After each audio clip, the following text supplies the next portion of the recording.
Lalu, tepat saat sang gadis menyerang, Qin dengan sigap menghindari serangan yang telah dilancarkan. Hingga tiba di mana sebuah serangan yang dilancarkan oleh sang gadis, membuat Qin terdorong ke arah ke belakang. Hingga sebuah kejadian tak terduga terjadi, Qin yang terdorong ke belakang kini terjatuh dengan sang gadis. Dan di saat sang gadis telah tersadar sepenuhnya, dia kemudian menunduk meminta maaf kepada Qin yang kala itu telah terjatuh. Dan Qin pun bergumam bahwa, serangan yang sang gadis itu lakukan tadi seharusnya merupakan reaksi refleks yang dilakukan tanpa sadar, karena dia sering berada di lingkungan yang tidak aman. Dan, juga mengungkapkan bahwa, dia tidak tahan melihatnya menunduk padanya seperti ini. Dan setelah kejadian itu, kini Xin berpindah di sebuah tenda yang Qin tata kala itu. Dan di saat sang gadis berada di dalam sebuah tenda itu dia nampak asing pada ruangan yang dia masukin. Dan dari sebuah rasa penasaran yang dia miliki, tibalah sebuah perut kini mengeluarkan sebuah suara yang menandakan bahwa, sang gadis mengalami kelaparan yang amat sangat. Dan, di saat berada di dekat Qin sang gadis yang merasa malu, kini mencoba memukul perutnya yang keroncongan. Dan hal tersebut memicu gumaman Qin yang mengungkapkan bahwa, kekuatan yang sang gadis itu miliki, kalau dia dipukul seperti itu, dia rasa makanan sisa kemarin malam pun bisa dimuntahkan keluar. Tepat setelah Qin bergumam, kini dia mulai memberikan sebuah dendeng babi kepada sang gadis tersebut. Yang dimana dia menerima dengan rasa hormat yang dia miliki, dan dari hal itu Qin pun mulai mengungkapkan bahwa, apakah dia harus bilang kepada sang gadis agar tidak perlu membungkuk. Hingga waktu berlalu, yang dimana Qin yang beristirahat pun bergumam bahwa, apakah sang gadis itu tidak mau tidur di kantong tidur, tapi untungnya, jubah di tubuhnya cukup tebal, jadi tidak perlu khawatir dia kedinginan. Hingga malam yang dingin kini beralih kepada terik matahari pagi. Yang dimana Qin terbangun dari tidur lelapnya karena sebuah suara yang kini terdengar mengganggu. Qin kemudian beranjak keluar dan memeriksa asal suara itu, dan ternyata sang gadis itu menyerang geblek yang kala itu datang. Dan Qin yang melihat itu pun menyuruh sang gadis untuk segera berhenti. Lalu, tiba di mana geblek ini hinggap di tangan Qin yang kala itu menjelaskan kepada sang gadis bahwa, setelah berpisah kemarin, apakah geblek membawa Titan Piton ke tengah rawa. Dan mengungkapkan bahwa, jadi geblek memastikan kami sudah aman, lalu menyingkir dari Titan Piton, kau menghabiskan banyak waktu hingga menemukan kami di sini. Dan Qin pun tak lupa mengucapkan rasa terima kasih pada sang geblek akan bantuan yang dia berikan. Namun, di saat Qin berbicara kepada geblek, sang gadis pun nampak tidak paham dibuatnya. Dan setelah itu, kini dijelaskan bahwa, beberapa waktu setelah itu, Qin berusaha keras untuk berkomunikasi dengan gadis itu, berharap mendapatkan beberapa informasi, akan tetapi kali ini lebih parah dibandingkan dengan Jessica, karena Qin tidak mengerti bahasa gadis itu sama sekali, dan akhirnya tidak berhasil. Lalu, Qin memutuskan untuk membawa gadis itu ke kamp, baru membuat keputusan selanjutnya. Hingga tiba di mana Qin yang telah sampai di camp mengungkapkan bahwa, akhirnya dia pulang juga. Lalu, tibalah Qin kini di depan gua dan disambut oleh Ririn dan Jessica yang menunggu akan kepulangan Qin. Lalu, perbincangan dimulai ketika Ririn menanyakan kepada Qin bahwa, apakah Qin terluka. Dan Ririn juga mengungkapkan bahwa, di surat yang dibawa oleh si geblek, tertulis bahwa Qin bertemu dengan Titan Piton, dan kami semua khawatir setengah mati. Namun, Qin menanggapi pernyataan Ririn bahwa, dia tidak apa-apa. Dan bukankah Qin juga sudah tulis di surat kalau dia berhasil kabur dengan selamat? Namun, sesaat Qin menjawab, Jessica pun menanyakan kepada Qin tentang seorang gadis yang dia sebutkan di surat. Lalu, Jessica yang mulai menggoda Qin pun mengungkapkan bahwa, gadis yang dia bawa itu terlihat imut sekali, dan Jessica pun menduga bahwa, jangan-jangan Qin suka tipe yang seperti ini. Tapi adik kecil yang kelihatannya masih di bawah umur. Namun, ditanggapi Qin dengan sebuah ekspresi yang agak tertekan. Lalu, dengan semangat sang gadis itu mulai menyapa Ririn dan Jessica kala itu. Namun, Jessica yang mengerti akan bahasa yang dikatakan gadis kecil itu mengungkapkan bahwa, dia bukan seorang penyihir. Lalu, Jessica yang paham dan mengerti ucapan gadis itu pun mulai melakukan perbincangan, dengan Ririn yang mengungkapkan bahwa, sepertinya Jessica mengerti bahasa mereka. Dan Qin pun membenarkan perkataan Ririn dan mengungkapkan bahwa, kalau begini akan lebih mudah berkomunikasi dengannya. Hingga Ririn yang kini menghampiri Jessica mulai menanyakan bahwa, kalian sudah mengobrol lama sekali, dan apa saja yang kalian bicarakan. Lalu, Jessica pun menjelaskan kepada Ririn dan Qin bahwa, sepertinya dia mendapatkan sebuah informasi yang luar biasa. Yang dimana dia mengungkapkan bahwa, anak ini bernama Haninik dan berasal dari suku bernama Rada. Dan setelah mendengar hal itu kini Ririn mengerti asal dari Hanik. Jessica yang kala itu menyadari dari Ririn yang telah mengerti pun, menanyakan bahwa apakah Ririn tahu hal itu. Ririn pun membenarkan hal itu dan mengungkapkan bahwa, dia pernah melihatnya di buku misteri dunia yang belum terpecahkan. Dan dijelaskan bahwa, pada Agustus tahun 1939, sebelum pecahnya Perang Dunia Kedua, kawasan yang dilindungi Inggris yang berada di ujung barat daya semenanjung Arab, pintu masuk ke Laut Merah, yang sekarang menjadi Yaman. Namun Yaman bukanlah sebuah negara pada waktu itu, ada suku-suku dengan berbagai ukuran di Yaman, di antaranya ada suku bernama Rada'a. Ada lebih dari 50 orang di suku Rada'a, mereka tinggal di sana, tetapi karena mereka dekat dengan oasis, suku ini perlu khawatir dengan ketersediaan air, dan ada banyak pohon jujube atau kurma merah di suku tersebut. Karena itu, pasukan Inggris yang ditempatkan di dekatnya sering pergi ke suku Rada'a memetik kurma merah untuk menghilangkan rasa lapar, dan mereka dapat dianggap sebagai pengunjung tetap suku tersebut.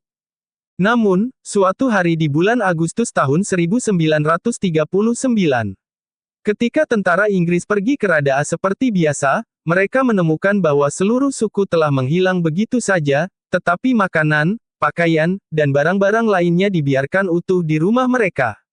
Dan setelah tentara itu melaporkan kejadian aneh itu, komandan langsung menghubungi angkatan udara yang berpatroli daerah itu, dan jawabannya adalah mereka tidak pernah melihat tanda-tanda migrasi suku. Dan dari penjelasan Ririn, Qin mulai menyatakan bahwa, berarti, suku Rada'a melakukan perjalanan melalui ruang dan waktu dan jatuh di pulau terpencil ini, seperti yang kita alami. Dan Jessica pun yang mendengarkan dari tahun 1939. Kini mulai mencoba tanyakan pada Hanik. Lalu terjadilah sebuah percakapan antara Jessica dan Hanik yang hanya dapat dipahami mereka saja. Lalu, Jessica yang telah selesai berbicara pada Hanik pun kini mengungkapkan bahwa, sudah dia pastikan kembali, Nick bilang suku mereka tiba-tiba muncul di pulau ini 3 tahun yang lalu, dan sepertinya tebakan kita benar. Lalu, Qin dengan terkejutnya kini menanggapi hal itu dengan mengatakan bahwa, itu berarti selain kita, masih ada lebih dari 50 orang di pulau terpencil ini. Dan dia pun tak luput bergumam bahwa, jika dapat menggunakan kekuatan suku Rada'a untuk membangun kapal, mungkin dapat meninggalkan pulau terpencil ini dalam waktu 1 tahun. Lalu Jessica pun kembali menjelaskan bahwa, tidak hanya 50 orang. Menurut Nick, sekelompok orang mengunjungi pulau ini dengan perahu setahun yang lalu, dan jumlah mereka 3 kali lebih banyak dari suku Rada'a, dan menyerang suku tanpa alasan segera setelah mereka mendarat. Suku Rada'a bangkit untuk melawan, tetapi dengan cepat dikalahkan, sebagian besar dari mereka menjadi tawanan, sementara sebagian kecil berhasil bersembunyi di pelosok pulau. Lalu, Qin juga menanggapi pernyataan Jessica dengan mengatakan bahwa, dia menduga jangan-jangan mereka sekelompok orang yang mengejar Hanik tempo lalu. Dan jika 5 pemuda kekar itu berhasil melarikan diri dari rawa, kemungkinan besar mereka akan memanggil orang untuk menyerang kita ke sini. Dan orang-orang itu memiliki pengalaman bertempur, perlengkapan yang baik, dan jumlah orang bahkan lebih banyak dibandingkan kita. Jika mereka menemukan tempat ini, meskipun kita punya bom, kita tetap tidak bisa melawan mereka. Lalu, Ririn yang memiliki sebuah ide kini mengungkapkan bahwa, mungkin kita bisa menyatukan Nick dan suku untuk menghadapi kelompok itu bersama. Lalu, Qin juga menegaskan bahwa, sepertinya yang dikatakan Ririn adalah satu-satunya cara untuk saat ini. Lalu, dijelaskan kembali bahwa, melalui terjemahan Jessica, Kristen belajar dari Nick. Pada awalnya, ketika suku mereka pertama kali datang ke pulau terpencil ini, sangat sulit untuk mencari makanan. Untuk mengatasi masalah makanan, kepala suku pernah mengajak anggota suku untuk pergi berburu, tetapi mereka dihadapkan dengan kabut putih tebal. Mereka berpikir bahwa kabut putih adalah wilayah dewa kematian, dan beberapa orang secara tidak sengaja tersesat ke dalam kabut putih, dan akibatnya membuat marah dewa kematian dan diam-diam nyawanya dibawa pergi. Dan setelah itu, anggota sukunya penasaran dengan luas kabut putih itu. Setelah berjalan di sepanjang tepi kabut putih selama seminggu, mereka baru menyadari kabut putih itu membentang di seluruh pulau. Dan, perlu diketahui juga, kabut putih ini bukannya tidak hilang sepanjang tahun, ketika musim berganti, kabut ini akan menghilang selama 2 hari. Kabut putih di rawa seharusnya muncul kembali sekarang. Jika sekelompok orang itu ingin menyeberangi kabut putih untuk datang ke sini, harus menunggu kedatangan musim dingin. Lalu, kini Sin berpindah kepada Qin yang kala itu mengungkapkan bahwa, bisa dibilang, jika ada kabut kita akan aman dalam 3 bulan ke depan. Selama 3 bulan ini, kita punya cukup waktu untuk memikirkan cara untuk menghadapi masalah. Dan di saat Qin terfokus akan rencana yang dia miliki kini Jessica mulai menanyakan kepada Qin bahwa, Nick juga bilang, semoga Qin, sang penyihir, dapat membantu mereka dan mengusir musuh. Dan setelah mendengarkan Jessica yang mengungkapkan bahwa, Hanik menganggap Qin sebagai penyihir pun membuat dia terkejut kala itu. Lalu, di sebuah dalam gua yang kini menjadi tempat mereka beristirahat. Kini cerita dimulai dengan Jessica yang mengungkapkan bahwa, Nick bilang dia melihat dengan matanya sendiri, bahwa Qin menggunakan sihir yang kuat untuk mengusir ular besar, dan menggunakan air suci yang jernih untuk mencegah lukanya diserang oleh penyakit, dan menggunakan sihir untuk menyalakan api. Dan menjelaskan bahwa, suku Rada menghormati dewa penyihir, dan penyihir adalah juru bicara yang dipilih oleh dewa. Dia memiliki status tinggi di suku dan bisa sesukanya memilih wanita dari suku untuk melayaninya. Dan menanyakan kepada Qin bagaimana tentang pendapatnya dan apakah Qin senang mendengar hal itu. Lalu, Qin yang kala itu telah mengerti pun mengungkapkan bahwa, tidak heran Nick selalu bersikap hormat padanya, dan Qin pun menyuruh Jessica untuk membantu dirinya untuk menjelaskan kepadanya, bahwa dia bukan seorang penyihir. Namun, ditanggapi Jessica dengan mengungkapkan bahwa, dia disuruh untuk menjelaskan apa kepada Hanik, dan menurutnya pribadi penyihir kan bagus. Dan untuk keperluan arkeologi, dia sudah mengunjungi banyak suku. Dan sejauh yang dia lihat, sebagian besar suku sangat eksklusif. Lalu, Qin yang kala itu memikirkan pendapat Jessica mulai menyatakan bahwa, jadi maksud Jessica adalah dengan menggunakan status sebagai penyihir, dan akan lebih mudah untuk meminjam kekuatan suku. Lalu, Qin juga bergumam bahwa, meskipun menipu, bagi suku Rada, pengetahuan yang kumiliki memang seperti ilmu sihir. Dia memang ingin dengan suku Rada untuk melawan musuh, dan sekarang Nick juga memintaku untuk membantu mereka, bisa dibilang kami punya tujuan yang sama. Lalu, dengan cara liciknya Qin mengungkapkan bahwa, kalau begitu dia akan mencoba untuk menjadi penyihir.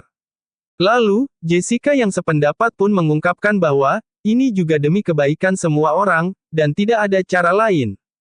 Namun, Ririn yang melihat perbincangan Qin dan Jessica pun mengungkapkan bahwa, tawa yang diperlihatkan Qin dan Jessica sungguh terlihat sangat licik. Lalu, dijelaskan kembali bahwa, setelah mendengar penyihir mengabulkan permintaannya, Nick sangat antusias hingga terus-terusan menunduk memberi hormat, dan tidak ada yang bisa menghentikannya. Lalu, Jessica yang kini mengelus kepala Hanik pun mulai mengungkapkan kepada Qin dan Ririn bahwa, jadi, kapan kalian mau mulai belajar bahasa Arab? Dan menurut Jessica, lebih cepat lebih baik, dia juga bercerita bahwa, dulu dia menghabiskan waktu hingga 2 bulan baru bisa menguasainya. Dan, dari hal itu Ririn pun juga mengungkapkan bahwa, apakah maksud Jessica, suku Rada menggunakan bahasa Arab? Jessica pun membenarkan hal itu dan menjelaskan bahwa, mereka adalah suku yang berasal dari daerah Arab. Lalu, Qin yang nampak tak ambil pusing juga mengungkapkan bahwa, bahasa Arab atau apapun itu, kau saja yang jadi penerjemahnya. Lalu, Qin juga bergumam bahwa, belajar bahasa Inggris saja dia butuh waktu belasan tahun baru bisa lulus level 4 dengan pas-pasan, dan mengungkapkan bahwa, kalau dia belajar bahasa Arab, dia mau belajar sampai kapan baru bisa. Hingga dalam kepusingan yang dia miliki, sebuah sistem muncul yang menginformasikan bahwa, ensiklopedia bahasa di dunia. Dia yang melihat informasi sistem pun terkejut dibuatnya. Dan setelah kemunculan sistem, kini dijelaskan kembali bahwa, setelah selesai berdiskusi, mereka berempat sibuk pekerjaan masing-masing. Ririn bertugas pergi ke dapur untuk menyiapkan makanan malam, dengan bertambahnya jumlah orang, beban kerja menyiapkan makanan juga meningkat. Qin akan mandi di tepi sungai. Sudah akhir musim gugur. Mandi air panas sudah pasti paling nyaman, tetapi kamar mandi akan dipakai oleh tamu yang datang dari jauh. Dan sebagai satu-satunya orang di kamp yang mengerti Arab, Jessica pun bertugas melayani Haninik.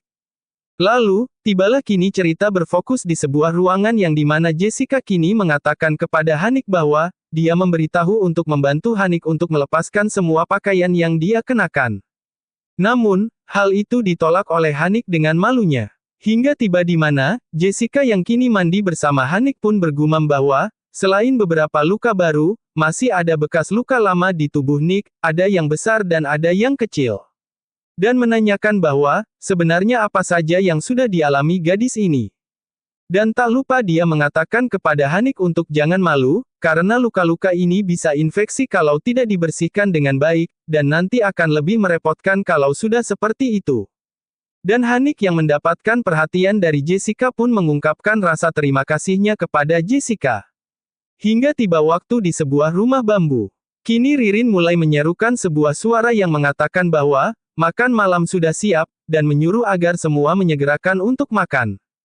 Dan setelah itu, Qin dengan gembiranya kini mengatakan kepada Ririn bahwa, makanan malam ini menurutnya mewah sekali. Karena ada sup ayam hutan bambu.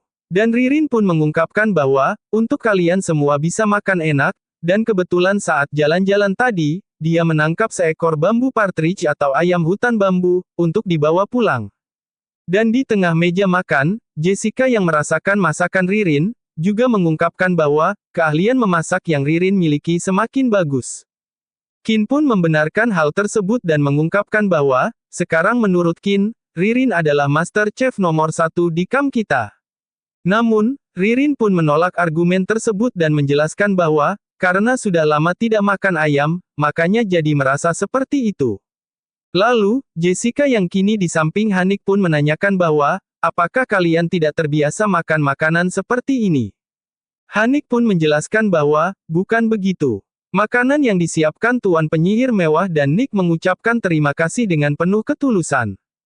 Dia juga menceritakan bahwa, sejak kami mulai melarikan diri, kami sangat kekurangan bahan makanan, bahkan sampai pada titik di mana sehari hanya bisa makan 1 kali, dan Nick sudah lama tidak makan makanan semewah ini.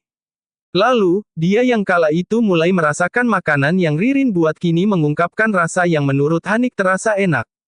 Lalu, dengan sebuah tangis bahagia dia juga mengungkapkan bahwa, andaikan semua orang ada di sini juga.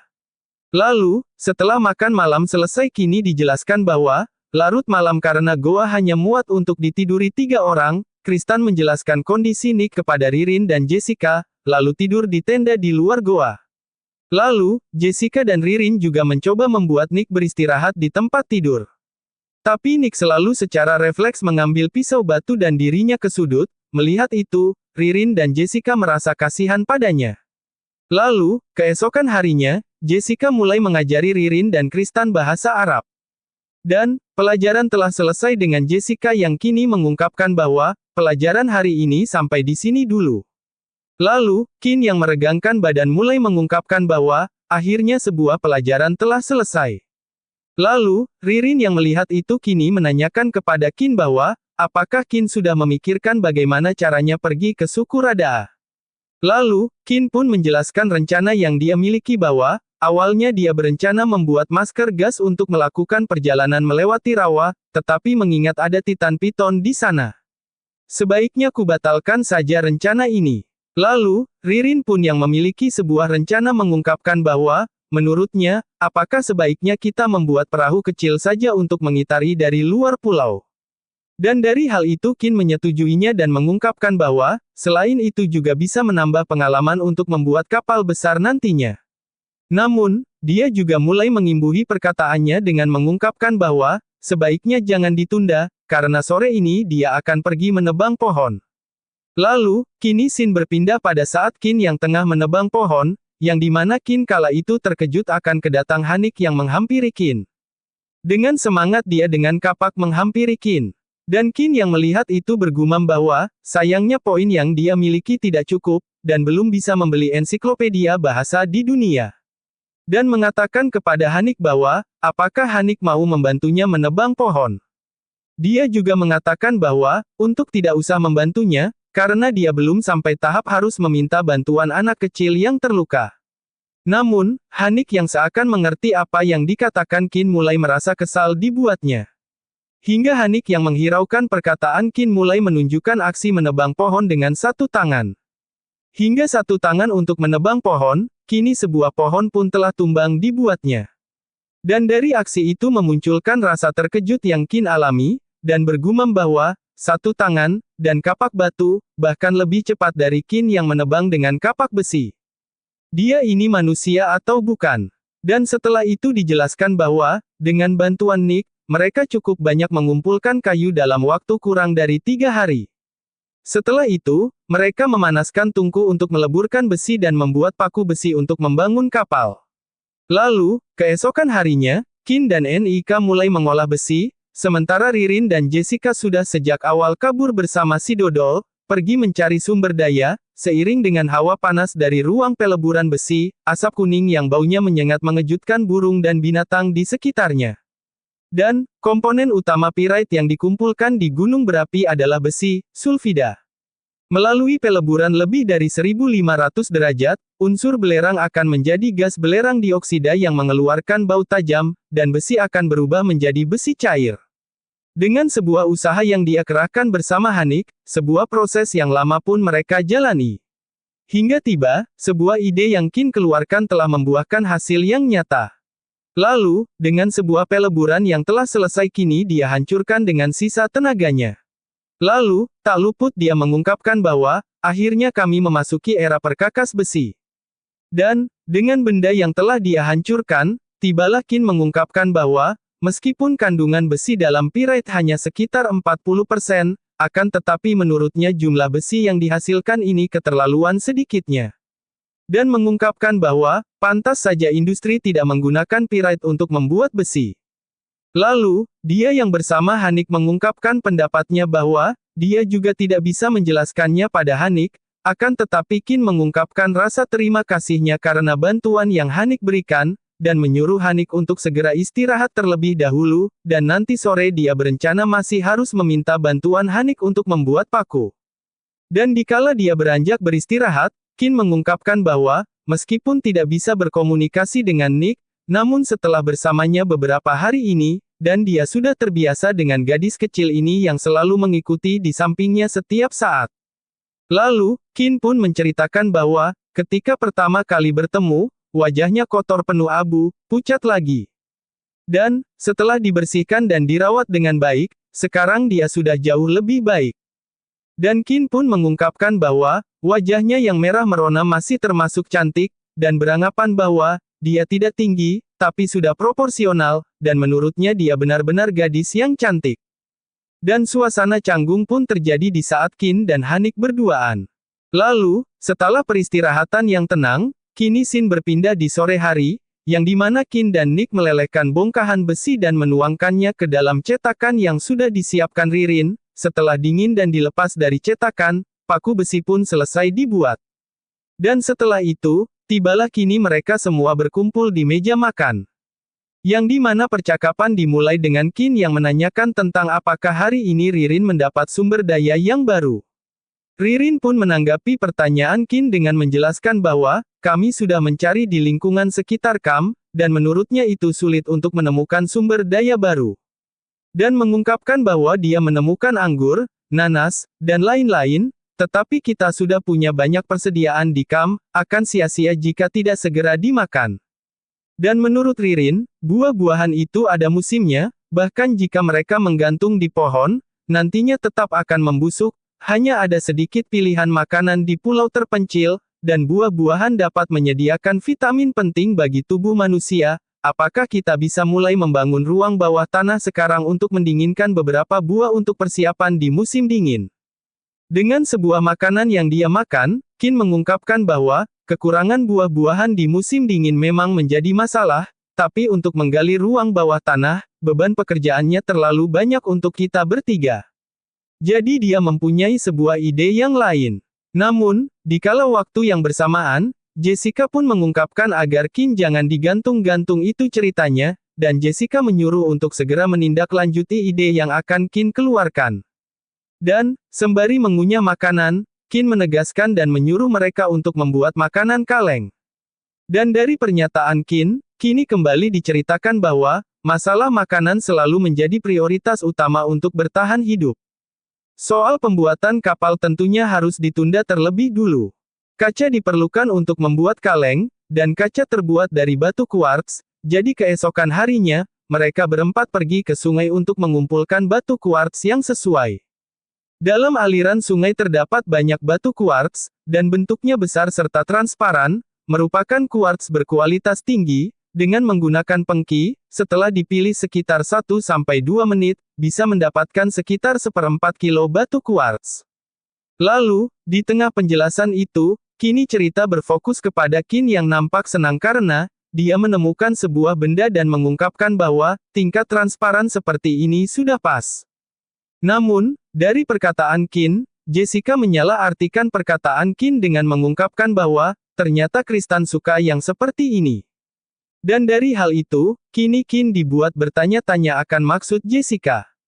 Hingga kini tiba Ririn yang menemukan sesuatu, kemudian menghampiri Jessica dan Qin mengungkapkan bahwa, dia menyuruh untuk melihat barang hebat yang dia temukan. Hingga mereka yang melihat dibuat terkejut akan temuan Ririn yang berupa emas.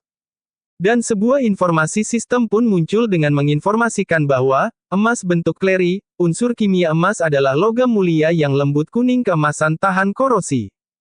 Lalu, Jessica yang kegirangan pun mengungkapkan bahwa, yang Ririn temukan benar-benar emas, dan kandungan emasnya sangat tinggi.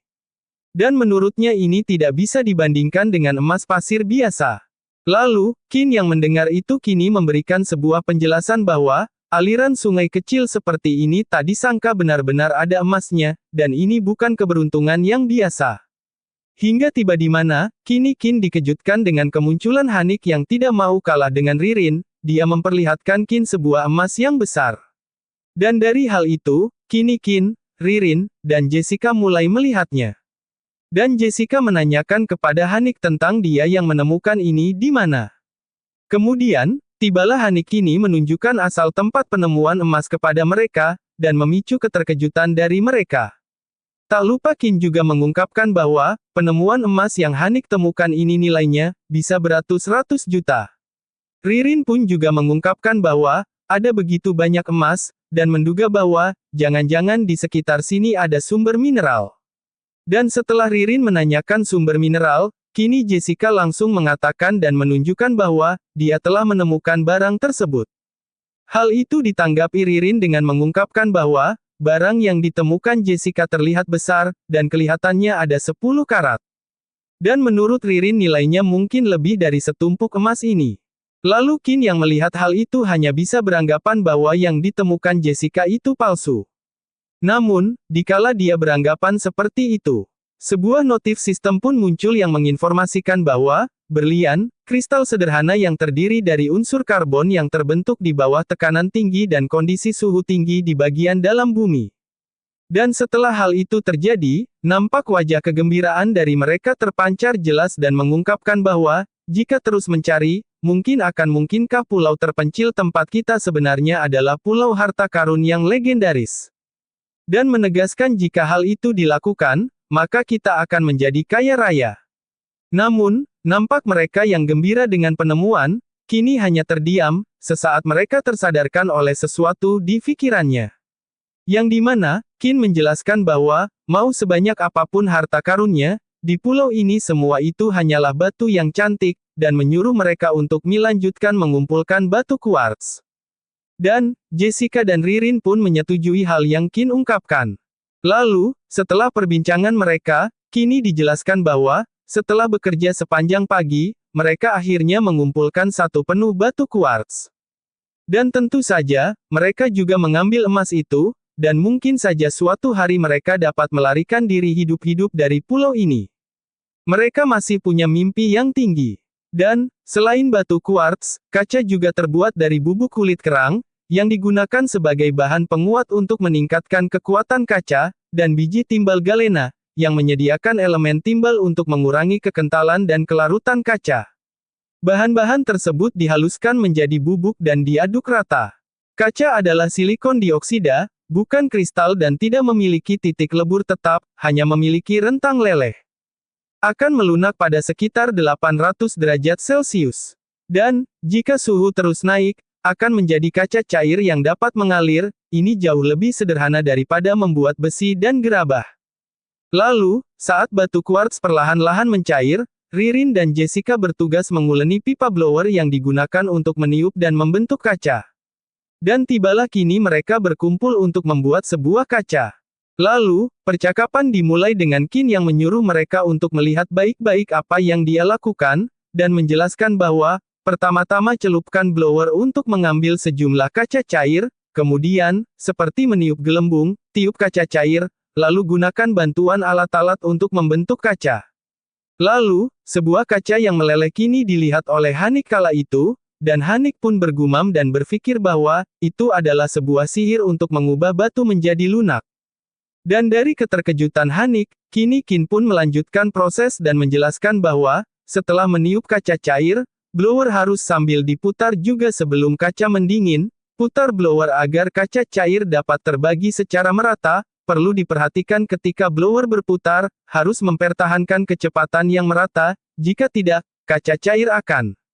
Dan belum sempat dia melanjutkan perkataannya, sebuah sistem pun kembali muncul yang menginformasikan bahwa, host membuat sampah memperoleh 1500 poin. Dan dari hal itu raut wajah Qin agak merasa kesal dibuatnya, dan menghiraukan notif itu. Lalu, dia mulai mengatakan kepada mereka untuk melihat apa yang dia lihat, yang dimana ini adalah cara yang salah, dan menjelaskan bahwa, meniup kaca bukanlah hal yang mudah. Lalu, tibalah Qin mulai menanyakan Ririn tentang dia yang mau mencoba membuatnya atau tidak. Ririn dengan semangat pun mengungkapkan bahwa, dia ingin membuatnya. Lalu, sebuah kaca yang meleleh pun ditiup dengan sempurna. Yang dimana, setelah dia meniup, kini dia menyuruh Jessica yang menghampirinya untuk memberikan sebuah penjepit. Lalu, Ririn yang tengah berfokus pada pembuatan gelas. Dan Qin yang melihat hal itu juga mengungkapkan bahwa, baru percobaan pertama, tapi mulut botol sudah berhasil dibuka. Lalu, dengan fokus dan usaha yang Ririn kerahkan kini dia membuat sebuah gelas. Hingga sebuah gelas yang dia buat telah berhasil dan mengatakan bahwa, dia menyayangkan hal yang dia buat, karena kalau bisa dengan lebih merata, pasti akan lebih sempurna. Namun, perkataan Ririn itu memicu terjadinya kesunyian sesaat.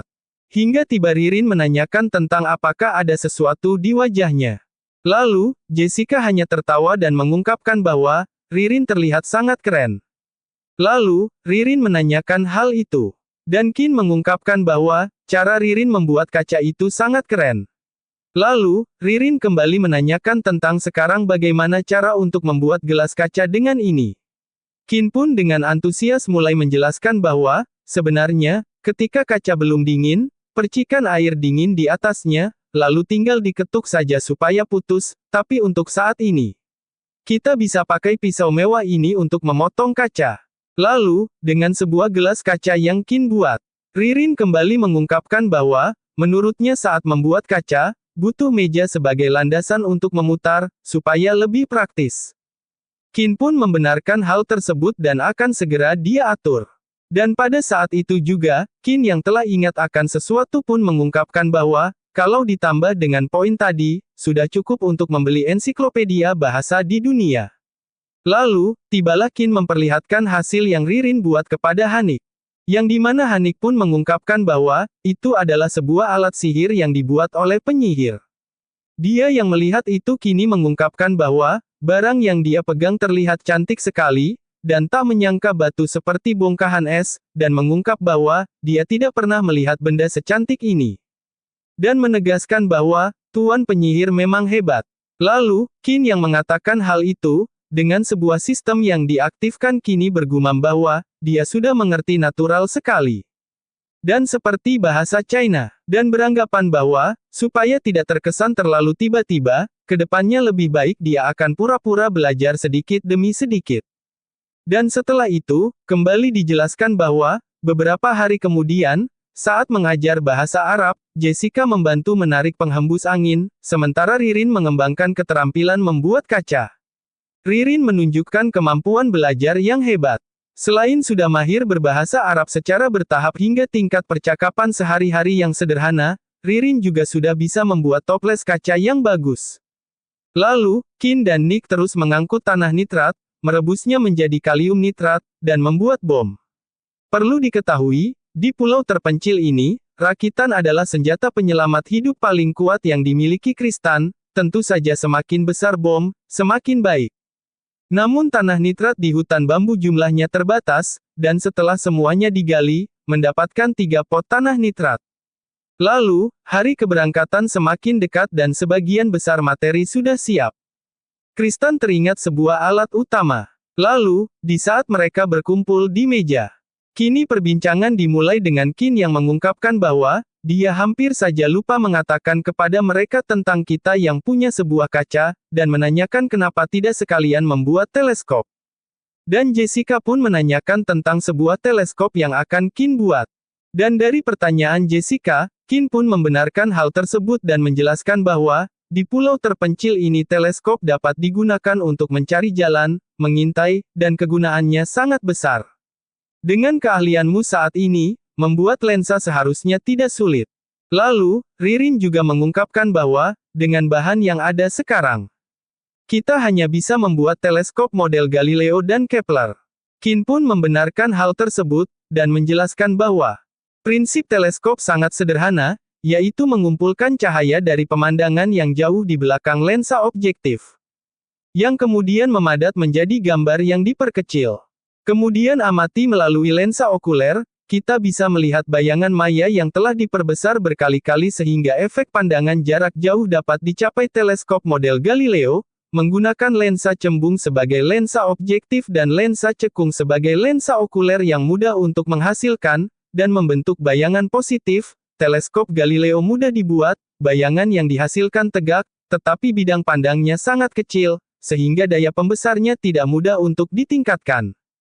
Pada teleskop Kepler, baik lensa objektif maupun lensa okuler adalah lensa cembung, dan bidang pandangnya besar, tetapi bayangan yang dihasilkan adalah bayangan terbalik dari atas ke bawah, kiri ke kanan. Perlu menambahkan lensa cembung antara lensa objektif dan lensa okuler untuk mengubah bayangan yang terbalik menjadi tegak, yang disebut sistem penegakan bayangan.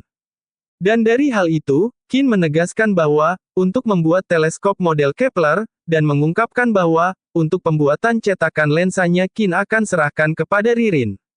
Lalu, Ririn pun menanyakan apakah dia akan membuat lensa cembung. Dan menjelaskan kalau begitu dia perlu sejenis meja putar. Dan dari hal itu, Qin juga bergumam bahwa, mulai besok akan sangat sibuk. Dan setelah perbincangan panjang, kini dijelaskan pada keesokan harinya, sebelum membuat cetakan lensa, Qin menggunakan lempengan tanah liat bundar yang dibakar untuk membuat sejenis meja putar sesuai permintaan Ririn. Lalu, Ririn memanfaatkan putaran meja putar, lalu menggunakan serpihan bambu untuk memotong lubang berbentuk corong yang relatif halus di lumpur. Kemudian Ririn menggunakan daun sebagai amplas, untuk menghaluskan sebanyak mungkin goresan pada permukaan corong, dan pada saat yang sama, ditekan dengan hati-hati untuk membuat ujung corong selengkung mungkin. Dan, setelah itu, Qin mengungkapkan kepada Jessica untuk sampai di sini dulu, dan menegaskan bahwa, untuk membuat 5 cetakan saja karena sudah cukup. Ririn pun menyetujui hal tersebut. Dan setelah itu dijelaskan bahwa, setelah memiliki cetakan, cukup dengan menuang kaca cair ke dalam cetakan lalu didinginkan. Kemudian, 2 lensa cembung yang sudah dingin disatukan, maka lensa cembung ganda sudah selesai dibuat. Terakhir, atur jarak antara lensa dan okuler. Umumnya, untuk teleskop Kepler, jarak antara lensa objektif dan okuler kira-kira sama dengan jumlah panjang fokus antara lensa objektif dan lensa okuler, tetapi mereka tidak memiliki alat pengukur, hanya bisa mengujinya perlahan. Hingga proses pembuatan teleskop pun kini selesai diatur. Lalu, Ririn yang mencobanya kini mengungkapkan bahwa, gambar sedikit berlekuk, tetapi tidak terlalu berpengaruh. Lalu, Jessica pun mulai mengungkapkan kepada Qin bahwa, efek pembesarnya kira-kira 7 hingga 8 kali lipat. Lalu, Qin pun juga mengatakan kepada Jessica bahwa, itu sudah sangat bagus, karena teleskop biasa yang ada di pasaran juga hanya bisa memperbesar sekitar 10 kali lipat. Lalu, Jessica kini menanyakan kepada Hanik apakah dia ingin mencoba untuk melihat juga. Dan di saat Hanik mencoba, sebuah keterkejutan kini dia rasakan dan mengungkapkan bahwa teleskop yang Qin buat adalah mata dewa. Dan dijelaskan kembali bahwa, setelah menentukan panjang fokus, teleskop sudah bisa dibilang setengah selesai. Kristen dan yang lainnya menemukan bambu yang cocok untuk dijadikan cangkang luar. Bambu teleskop menjadi dua bagian, tabung lensa objektif dan tabung okuler, untuk membuat teleskop yang dapat ditarik. Ini sangat kecil dan praktis, Nick sangat suka dan tidak mau melepaskannya. Selain itu, mereka juga membuat beberapa kaca pembesar yang bisa digunakan untuk menyalakan api meskipun sekarang mereka punya pemantik api, minyak tanah di dalamnya adalah sumber daya yang tidak dapat diperbarui, jadi mereka semua memutuskan untuk menggunakan kaca pembesar untuk menyalakan api, kecuali dalam keadaan darurat. Dan setelah semuanya siap, mereka berempat pun akhirnya siap untuk memulai pembuatan kapal. Dan di saat itu juga Jessica mulai menanyakan tentang kapal seperti apa yang akan dibuat kepada Qin. Dan Ririn pun juga ikut mengungkapkan bahwa, bahan saat ini hanya kayu dan paku besi, pilihannya sangat terbatas. Lalu, Qin yang saat itu berpikir pun bergumam bahwa, ada berbagai jenis perahu di keterampilan di alam liar, tetapi kebanyakan adalah kecil, terutama kano, rakit, perahu nelayan. Lalu, dia mengatakan kepada mereka untuk mencoba membuat kapal katamaran atau kapal dua badan. Dan dijelaskan pula bahwa, kapal katamaran memiliki dua badan utama yang tersusun dari sampan kayu berbentuk segitiga, pada kedua sampan ini disatukan dengan kayu horizontal membentuk geladak. Cara membuat katamaran sederhana, mirip dengan rakit. Kayunya tidak perlu diolah, dan tidak perlu khawatir dengan kebocoran bagian bawah kapal pada dasarnya tidak butuh keterampilan khusus, sederhana dan cepat.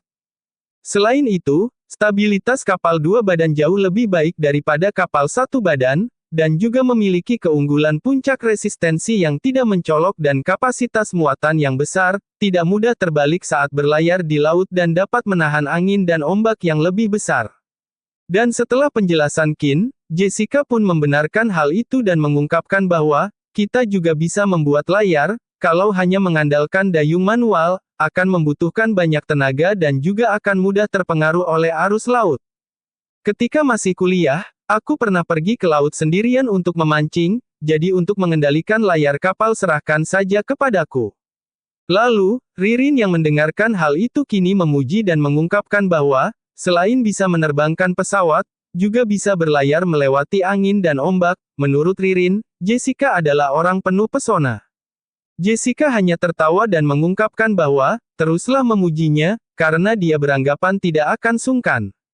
Lalu, setelah perbincangan mereka tibalah kini dijelaskan bahwa, setelah rencana pembuatan kapal selesai, mereka berempat pun mulai bekerja, karena struktur katamaran yang sederhana, kecepatan pembuatannya jauh lebih cepat daripada membuat perahu kayu. Qin juga menambahkan sebuah ruangan di geladak, jadi tidak perlu khawatir dengan angin dan hujan. Dan hanya butuh waktu seminggu, katamaran selesai dan berhasil diuji. Ini karena lokasi pembuatan kapal berada di tepi pantai, perjalanan bolak-balik setiap hari terlalu jauh, jika tidak waktunya akan lebih singkat. Lalu, di tengah kapal yang telah selesai, kini Ririn menyuruh mereka untuk melihat kapal. Karena, kapalnya sudah mengapung. Qin pun yang melihat itu menegaskan bahwa, kapalnya terlihat stabil. Dan, Jessica pun juga ikut mengungkapkan bahwa, hari ini anginnya lumayan bagus, dan menurutnya dia sudah tidak sabar ingin berlayar satu putaran. Lalu, setelah aktivitas malam, tibalah kini scene berpindah di malam hari. Yang dimana Hanik sedang melihat sebuah bintang di angkasa. Lalu, dalam lamunan malam, kini Hanik dengan penuh antusias mengungkapkan bahwa, ayah dan orang-orang di sana, tolong tunggu sebentar lagi. Karena besok, Tuan Penyihir akan berangkat ke suku kita, nantinya, dengan bantuan Tuan Penyihir, Nick pasti bisa mengusir musuh dan menyelamatkan kalian. Lalu, kini scene berpindah kepada Qin yang kini duduk termenung, dan terkejut ketika Ririn menghampirinya dan menanyakan tentang Qin yang sedang memikirkan apa. Ririn pun duduk dan menanyakan kembali bahwa, apakah Qin sedang memikirkan soal keberangkatan besok. Qin pun mengungkapkan bahwa, ini pertama kalinya dia akan membantu mengendalikan kapal, tapi malah dilakukan di lautan pulau terpencil yang sama sekali tidak diketahui, dan menanyakan apakah Ririn juga paham. Ririn pun menanggapi hal itu dengan mengungkapkan bahwa, ini sama saja seperti pertama kali menyetir mobil, tapi langsung menyetir ke puncak gunung, memang agak penuh tantangan. Namun, Qin beranggapan bahwa, ini terlalu banyak tantangan. Dan Ririn pun juga mengatakan bahwa, tapi ada Jessica, dan pasti tidak masalah, dan menyuruh Qin agar jangan terlalu khawatir. Qin pun menyetujui hal tersebut. Hingga saat perbincangan sesaat di malam hari itu, tibalah sebuah suasana canggung kepada mereka berdua. Dan, setelah itu Ririn mengungkapkan bahwa, agar Qin harus pulang dengan selamat. Dengan sebuah tawa dia menanggapi hal itu untuk Ririn agar tenang saja, karena dia belum sempat melanjutkan penjelasannya kini tiba Jessica menanyakan tentang kenapa kalian berbisik-bisik di sana, atau sedang membicarakan rayuan manis. Lalu, Jessica yang selesai mandi ikut nimbrung dan mengatakan dengan senyuman bahwa, kalau tidak keberatan, dia mau ikutan, agar bisa saling mengenal lebih dalam, dan menanyakan kepada mereka apa boleh. Dan dari penampilan Jessica memicu sebuah keterkejutan Ririn dan Qin saat itu juga. Dan di malam yang dingin itu, dengan sebuah kekesalan yang Ririn miliki mengungkapkan bahwa, itunya sudah hampir tidak tertutup, dan sudah hampir kelihatan semuanya.